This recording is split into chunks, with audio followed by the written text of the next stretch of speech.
Hello and welcome to the Michael Mamas Show. I am your host, Michael Mamas. We're coming to you from Mount Soma, home of the Sri Someshwara Temple in the mountains of western North Carolina. And I think it'd be good to take a look. I mean, there's so much going on in the world today, and now this whole thing with Israel and Iran. And I think it's a good time to take a step back and really look at the dynamic from, really, what do we do really from a more transcendental perspective? We, in life, it's so easy to get caught up in the weeds. And in fact, that's pretty much where we all live, isn't it? Just in the surface conflicts. So it's a good idea to take a step back and look at the deeper dynamic. Scotty is traveling again, as usual. It seems like you're always traveling. How you doing, Scott? We're doing pretty good. That's good. And Yeah. what do you think of the whole Iran Israel thing, Scotty? What are your thoughts about that? Well, it's like what you were just saying is it's like, okay, taking a step back, and it's easy to hear the narratives that are coming out of the box, the news agencies and all that but it's just one of those things in the back of your mind. You're also thinking, okay, is this just another thing to get us to go in like a Iraq or one of those scenarios where, hey, they have all these, they're a week away from a nuclear weapon, and you got to go in there, and you got to go in there now, just like Kuwait, when it happened there, and then it went into Iraq, and we have to go in, because they have weapons of mass destruction, and they're going to destroy everything. And so it's like one of those things. Do you think that's what's going on? Do you think Iran's not that close to a nuke?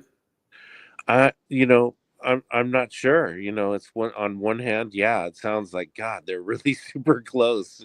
We got to do something, and if we don't do something, it could be terrible, right? And on the other hand, it's like, are we getting duped again? Yeah, that's a good point, but I think they're close. I Yeah, do. And that's one thing about Israel is they have incredible intelligence and their tactics, like that thing they did. What was that? Where they somehow linked into I'm not sure who it was, the Houthis or it's whatever. it And was us so he, or the so he blew up all of their cell phones. oh yeah, yeah, yeah, yeah. Remember Well, that? I mean, we've done several operations over there. There's another thing called Stuxnet that we did to Iran, where we actually hacked into their um, equipment that makes the nuclear material, and turned it on at night when they weren't there, and like burned out all of their centrifuges and stuff. So there's gosh, been like so many different things that have been done there. You know. that I try to follow the news. Um, there's ABC, NBC, CBS, Fox, Newsmax, News Nation, whatever. And who knows? But what I've done, particularly with respect to this Iran Israel thing lately, is gone on YouTube, and they have these broadcasts coming up that are actually from local news stations in Israel or in Iran, even, and you get a very different perspective, And Yeah. I think I wrote you, Scotty. There's this one guy that was being interviewed. And he had some interesting perspectives, and he was saying that the main centrifuges, where they're really, you know, have the capability of creating weapons of grade materials that they would need to build a bomb. They're like 150 feet underground, and they can't get to them.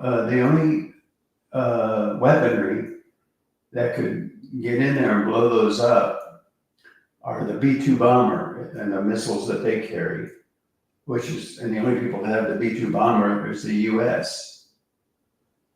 But he was saying the problem is that those centrifuges are located right on the coast. And so, and the water there, the whole Gulf area, that water is shallow and there's not a lot of circulation through it. And it's also the water source where they desalinate the water, take salt out of the water for drinking water. And this is all those different nations, Saudi Arabia, a whole bunch of them. And so if they did, even if they did go into the B-2 bombers and blow up those centrifuges, probably it would release radiation into the whole Gulf, and there'd be no drinking water for all those people.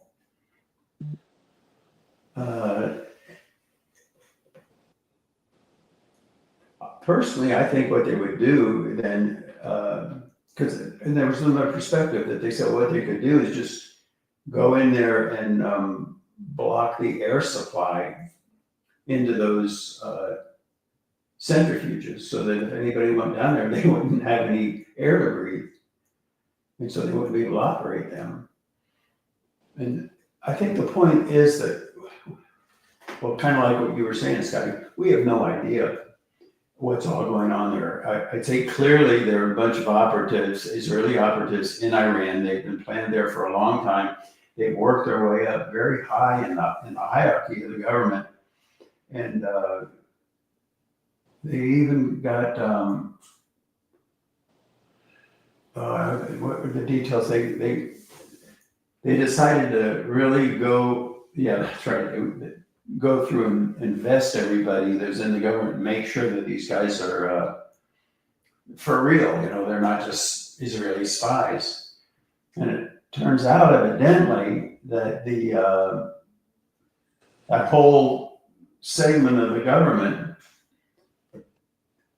were Israeli spies. Which is incredible.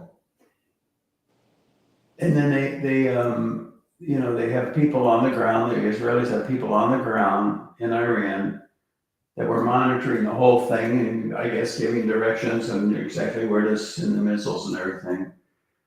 The thing is a mess. It's tragic. And the greatest, of course, they killed a lot of the hierarchies, and evidently there are flights leaving to Moscow and things, and they're suspecting that it's not just filled with women and children, which is what the claim is, but also a lot of the government officials have already left. And then they're hunting the Ayatollah, they're trying to get him. But really, I don't think we'll ever really know. I mean, these things are top secret and they remain top secret for decades afterwards. And I can understand that they wouldn't want whatever technology and whatever their strategy was, they wouldn't want it revealed to the world anyway. But the real tragedy is, the people, like the Iranian people are good people. People everywhere, they're good people. And it's just a small handful of government leaders in all the different nations that are motivated really by power, money, hatred, and their perspective on God,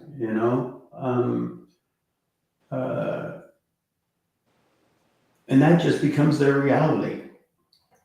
And that's why, they talk about multiple universes, which according to the Vedic, it's not even the way it works. And if you think about it, it makes sense that it's not the way it works. There aren't multiple universes. There's one universe, and there are a bunch of different prapancham. And a prapancham is a infinite number of them. And each one of us is functioning from within our own Atma, from within our own center. And see, this gets deep, but the universe manifests through the individual, through the Atman, and then out into relative existence.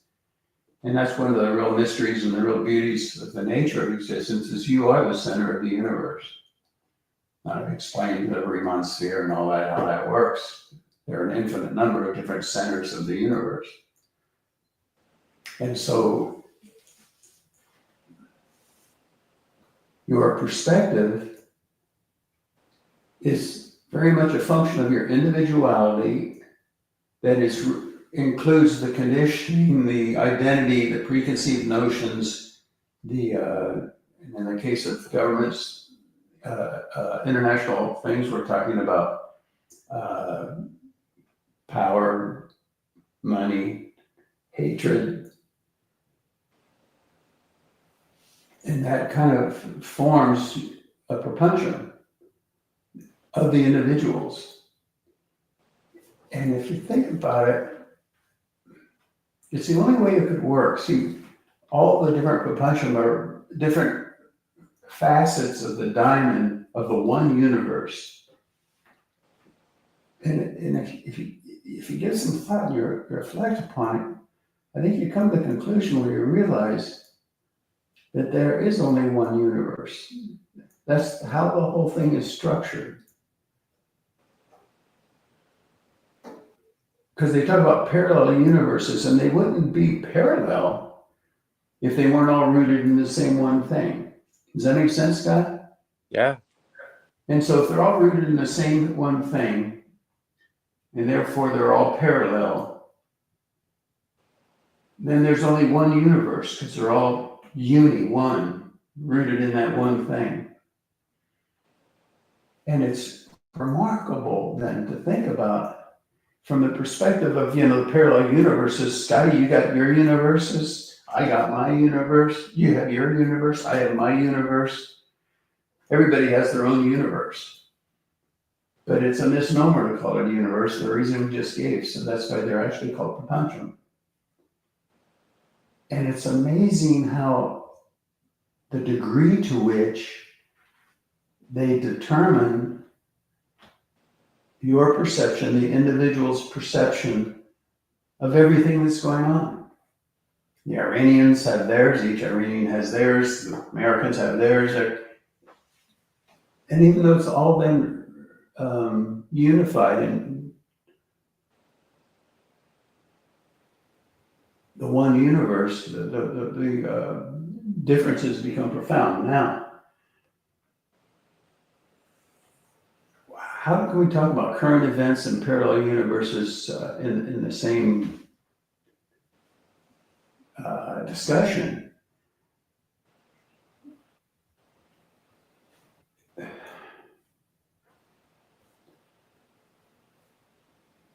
And it speaks to the power of the nature of the manifestation of existence, and how what determines the validity of an individual's perspective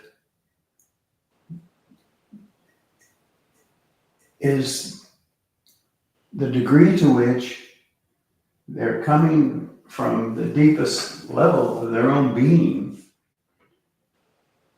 And that's when they talk about Maya, illusion, and everything that manifests out of our perspective is colored by the degree to which we're identified with a particular level of existence. That determines how we function, that determines what we think. And that doesn't get resolved intellectually by, okay, well, I get that, and so I'm gonna, not get caught up in my identity or anything. It's bogus. But that stuff is physiological. And I'm not talking about just blood chemistry, physiology, or even chakra physiology. I'm talking about physiology of consciousness. It's molded. It's molded by one's level of evolution.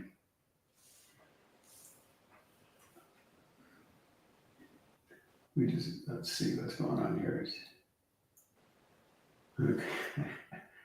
Just got an email from the office, and I wanted to make sure that there wasn't a problem, but there's not. Because I was thinking maybe we ran into some technical difficulties before we started broadcasting. I wanted to be sure it was straightened out, but it's fine.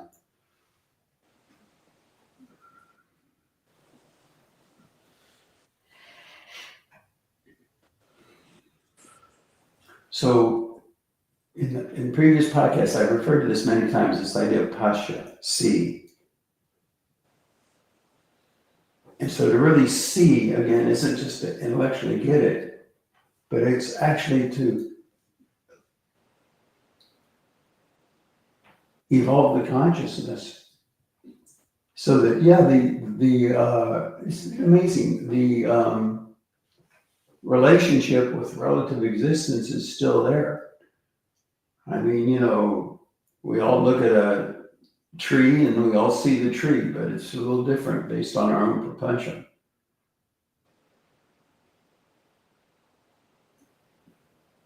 But as consciousness evolves, yeah, you still see the tree, but it's not so deeply etched into the more sublime levels of your own awareness. And in fact, ultimately, in the state of enlightenment, Brahman consciousness, whatever, that remains untouched. And so the whole thing becomes almost like transparent. As I said, it's sometimes just slightly etched on the face of being, as opposed to deeply ingrained.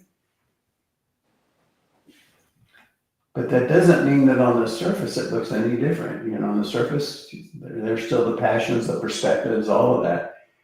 But that's why it's really amazing, because that's why you have your identities, you have your convictions, you can have your emotional attachments, while concurrently there's a deeper level that sees beyond all of that. But that's like the tail of the kite, like we talk about.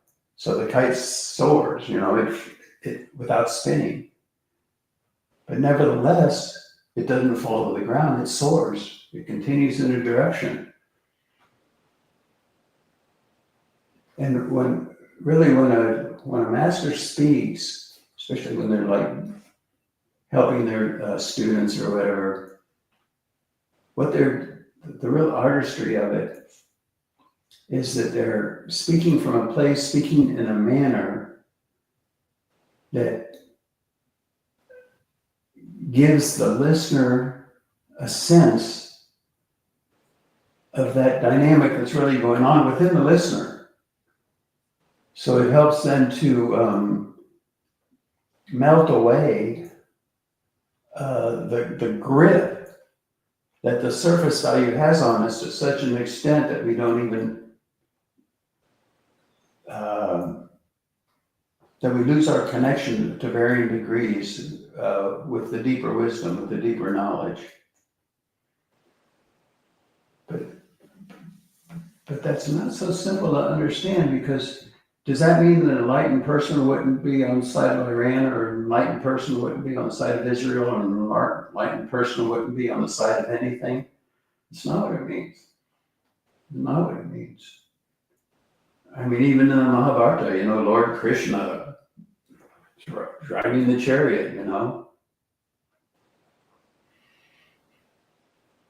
So many of the characters in the Mahabharata and different aspects of Vedic literature, they were enlightened, great enlightened beings. Nevertheless, they had their convictions, their passions, their viewpoints. So you see, we do well to learn from that. And that's even hard for people to do. I was talking about anger once in one of my lectures, and I said, Jesus, when he turned over the tables in the marketplace, you don't think he was angry? And where people went with it, they couldn't accept it. Jesus could have anger. Like I say, full range of human emotions, it's accessible to enlightened people. So they, oh no, he was just pretending to be angry. And no, that's not right. He was angry, So it speaks, that's why the analogy to a tree is a nice one, because it might be rooted in the stability of the absolute, which is beyond all relativity. But nevertheless, as a tree goes to the trunk and the leaves and the branches, sways in the wind, it moves in different directions, depending on the way the wind blows. Karma is what determines the way the wind blows. But karma is also, in a cosmic sense, if you want to use this terminology, you could say it's the will of God too. It's God's will.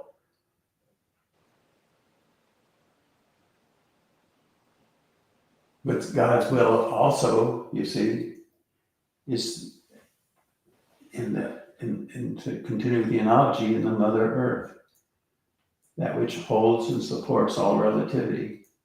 And it's interesting that it's Mother Earth. And their mantras, their Shiva mantras and Vishnu mantras, and so if you hear a mantra, you can say, oh, okay, that mantra, that's Shiva, or that mantra, that's this deity or that deity, or what have you. But with respect to the Mother Divine mantras, this is actually quite interesting. With respect to the Mother Divine mantras, depending on what precedes or follows a particular mantra, the meaning changes.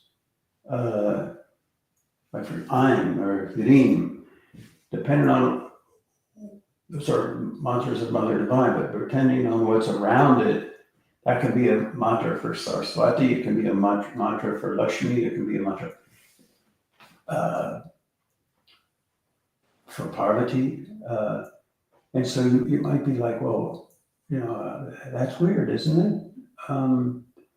But the reason is because the relative, as you can say, is Mother Divine's domain. It's all rooted in Mother Earth. And so there's a dynamism there that supports or aligns with the different propunction, individual propunction, different perspectives, different worldviews.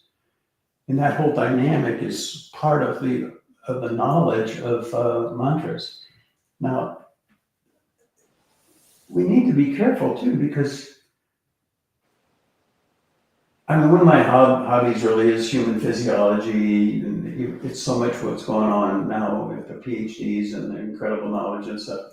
But even that stuff is very difficult to fathom. It's not simplistic. And you start studying cortisol and its relationship with adrenaline and IGF, and very complex, really unfathomable. And so when we talk about these dynamics, we can't be simplistic with it.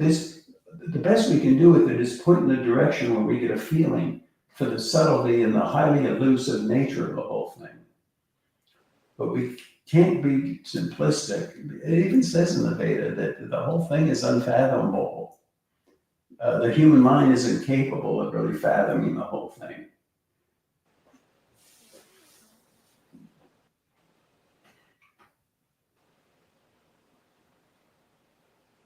So isn't it interesting that anything that's going on, any debate between people or anything, sometimes when I see people and they're, arguing or whatever, and what do? They have a tendency to go, well, she said this and da da da. And yeah, well, you said that and da da da. And when I work with people like that, and I don't mean to, I try to help them to go beyond those rigid identities. And I'll just say, I don't care about that. That's not what we're talking about now. The only way these things are going to get resolved is if we go to a deeper level within our own being. And ultimately, if we get to the point where it's all just lightly etched on the surface, even though the passions are there, there's a place inside this equanimous and beyond it all. Am I making sense there, Scotty? Yeah. Not so easy to do. And in those moments, if you're caught up in a debate like that and stuff, if you just are able to take a step back even for a second, you can feel in your physiology, even the physical body physiology, you can feel where you're holding, where you're stuck.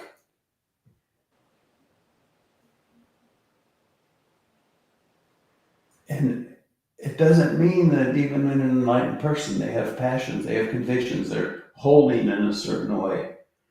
But at the same time, there's a super fluidity underlying the whole thing.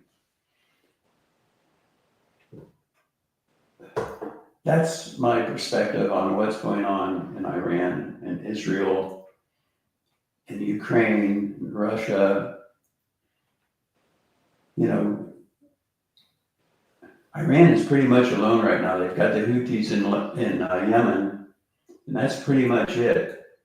And I think they've even lost North Korea because I think North Korea had any kind of association with them when they had money to buy things from North Korea, and they don't anymore, you know.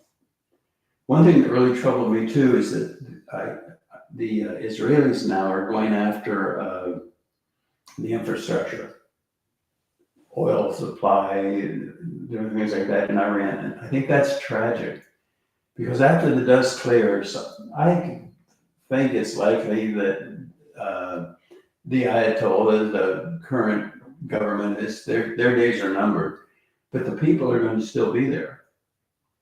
And if they, and I don't think they have to destroy the infrastructure to really make that happen. But if they do, and they continue to do that, then we're going to have a whole nation of wonderful people that are in poverty, and it's just a mess. So that dust will clear, but painfully, I'm afraid. That's basically what I have to say, Scotty. Yeah. Anything more? You know, with the propuntiums that, you know, it's almost like, you know, each individual person is the observer, but when you gather a group of the observers together, what is the effect that has on relative existence? Yeah, it's a whole world of karma. And the best way to I think, to view karma in this sense that you're asking, it's like clouds in the sky. You know, you have these aerial views of Earth, and you see the different cloud formations or whatever, weather patterns streaming around. It's a mixed bag. And we are all riding in the waves of that mixed bag. And then we get caught in our mentality in a whirlwind of light mentality, similar propuntium. That's called collusion. But it's really just the swirling winds of karma. Does that make sense? Yeah. Yeah. And then if you have people that are rooted in wisdom, then their relationship with that dynamic is such that there's now a tail of the kite. It doesn't mean the kite ceases to soar, but it's stabilized, and that stabilization can transform global mentality. And that's what Mount Soma is about. There, it's just a technology, you know. And until we experience these incredible technologies, we think they're ridiculous and people are crazy. You know, cell phone? Are you kidding me? You pick up your phone and call somebody in India? No way, that's ridiculous. Now that we have it, it's like, oh yeah. And that's what's going on. There's a technology, it's a Vedic technology. And we're just building it. That's all. It's just that simple. That's what Mount Soma is all about. We're building a Vedic technology. It's right there in the Veda. And we're just going to make it happen. But see, it's really interesting because when the minds of even the people that would go to build one of those things, if they're caught up in the winds of their own karmic mind and their own group consciousness, it ceases to be a unified field generator, ceases to be a enlightened city Vedic technology, and it becomes, you know, a glorified jewelry box, really.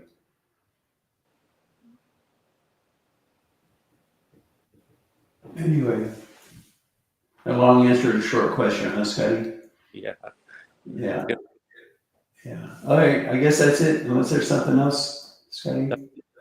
All right, everybody. Thanks for listening, and we'll talk with you again next week.